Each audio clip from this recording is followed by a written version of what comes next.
বুঝতেই হবে। বাচ্চা থেকে আরো ছোট হয়, জি। 5 থেকে ছোট হয়, লো বার্থ ওয়েট হয়, অপুষ্টি নিয়ে জন্মগ্রহণ করে, সে বাচ্চা বিকাশটা ঠিক মতো হবে না এবং সবসময় অসুস্থ থাকবে আসলে। থাকবেই।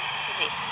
বাট ডাক্তার নাসিমা আক্তার জাহান, আপনার কাছে জানতে চাই যে যে সমস্ত মায়েরা গর্ভকালীন সময় আসলে কিছু পরিবর্তনের মধ্যে দিয়ে যেতে হয়, অনেকে দেখা যায় যে দুধ ডিম বা মাছ মাংসের গন্ধ নিতে পারে না বা খেতে পারে না, সেক্ষেত্রে তাদের জন্য বিকল্প কি হতে পারে?